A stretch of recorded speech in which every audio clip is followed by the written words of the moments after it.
a being thought to be the controller of the material world. They define God in terms of their own material conceptions, which of course is very insufficient for the purposes of self-realization.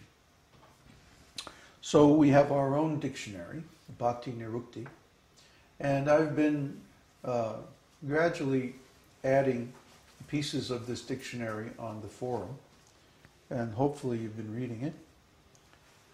Did everybody do the homework assignment, by the way?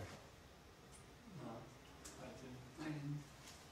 What? I'm busy. Rascals. I know. Shame.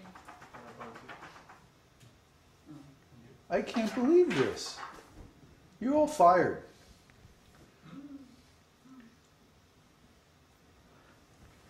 What is this? I gave homework assignment last week. You don't take it serious? Very serious. I'm not serious enough to do it, though. Huh? That's rascal. That's really rascal. I want to tell you, that is rascal. I give a direct... I don't ever boss people around. I don't say, you do this, you do that. I'm not like your typical Hare Krishna guru type guy. But when I do give an assignment, I expect people to do it. What's the problem? You take one verse from Bhagavad Gita and look up all the words. It's not a big deal. Huh? Peter and Mike and somebody else, who was it? David? They did it. Why can't you do it? You have nothing else to do but devotional service. It's not like you're working at a job at like these other devotees or going to school.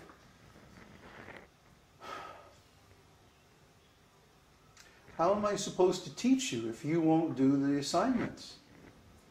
Well, in my case, I did Chaitanya Charitamrita, but I didn't do Bhagavad Gita. Well, that one word, that one verse. But it was not like copy and paste like Mike. No, it's not about copy and paste. It's about going through the definitions of each word. Remember, that's how we define scrutinizing study. Scrutinizing study means you go through the definition of each word and you decide which of the definitions in the dictionary matches the usage of the word in that verse. Well, I tried and I was not successful. And I still haven't understood that verse I chose. No, that's a very advanced verse. Yeah. Use Bhagavad Gita. I told you, you look up a verse in Bhagavad Gita. You pick any verse. There's 500 verses you can choose from. Pick any one, and look it up. And I guarantee, by doing this little study, you will understand that verse so much better than when you started. And I also reviewed the posts they did. I don't know if that's valid. No, you have to do it. You see, there's this, in learning, there has to be a balance between significance and experience. You understand? No. Apparently. Significance is meaning. Meaning is an abstraction. Experience is real. Right? If you're learning something and it's just a bunch of words on the page and you don't have any experience based on it, then you haven't learned it. What's the purpose of learning all this stuff? Just to be able to talk about it in a learned discussion of scholars? No. No. It's the purpose of learning all this is to do it, to live it. Bhakti is practical. Spiritual life is practical. It's not just theoretical. It's not just a spectator sport. I've been fighting and fighting against this attitude. That's why I gave this homework assignment. Because I could tell that there were many people who just read the forum posts as a form of entertainment. And they're not really engaging. You see? They're not really studying. We talk about studying. Studying means that you learn how to do something.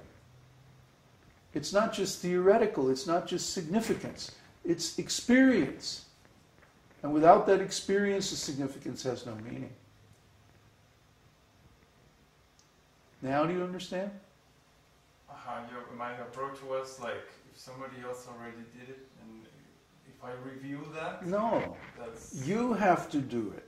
like the act of looking up a word and pasting it and Yes, the act, the experience. yeah, that's, I didn't consider You that. have to do that. If you don't do that, you won't learn anything. If you just watch somebody else learn, I mean, that might be helpful to understand the method of how to learn. But you yourself have to do the process. Then you'll actually learn. You understand the difference? Yes, I don't see the difference in this case. There is quite a bit of difference.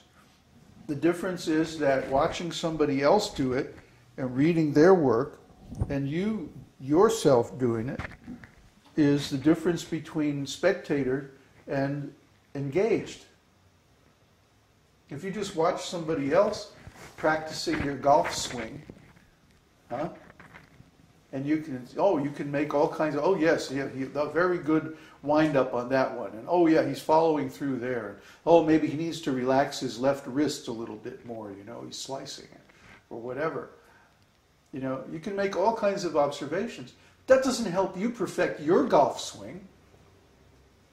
See? Everybody can watch the football game on Sunday and say, he should have done this, he should have done that. But if you don't get out there on the football field and practice yourself, it's not going to improve your game. It might give you some ideas, but ideas are significance. We're talking about experience. This bhakti thing is not just theory. It's real. It's an experience. And that's what we're trying to teach. Not the knowledge. The knowledge is only a means to an end. The end is experience. The experience of bhakti. What is the experience of bhakti? That's the thing. If you just know the words and you don't know the experience, then what do we have? Another church. We don't want to have a church. We want to have an esoteric school. Esoteric school means you experience it. We don't just talk about God. We experience God. How can we have an experience if we're not willing to do the work? See? And the work has to be such that it always expands your horizons, expands your knowledge, expands your experience. If you don't have a new experience, you haven't realized anything. So do this work. Don't just think about it, and don't just watch others doing it. You yourself do it. And the more you do, the more you'll get out of it. That's why I preach. I'm not here to just convince you to believe in something. I'm here to convince you to do something. And if you do it, then you'll get the point. If you just believe in it, then over some time the belief will fade away and you'll move on to your next shallow, superficial belief system. That's religion. We're not teaching religion. We're teaching transcendental self-realization. That means you do it. You actually do it. You have the experience. That's real spiritual life. See, the problem is everyone has been mistrained, misinformed, mistaught. And it's so much more difficult to teach someone who's been trained up in the wrong way than it is to take someone from the beginning and train them up the right way. I've told this story several times about the famous music school in Europe.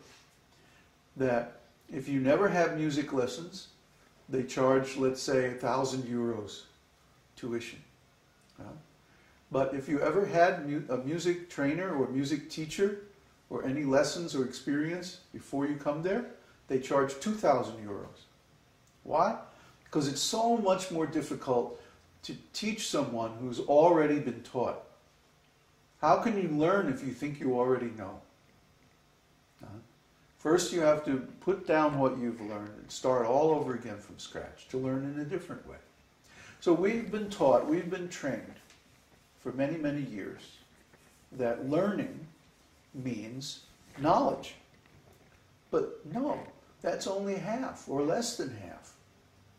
Learning means doing. If we can't do what we're learning, then what's the use? Huh? If I say, I want to learn about flying, and I go and I read all these books on flying, and I understand aerodynamics, and I can calculate the Bernoulli airflow over the airfoil, and I can understand the slips and all the banks and all the maneuvers of an airplane. Huh? But then if I go and sit in a real airplane, I'm going, oh my God, what are all those dials? Huh? It's useless. Spectator. Theory only. Okay, if I really want to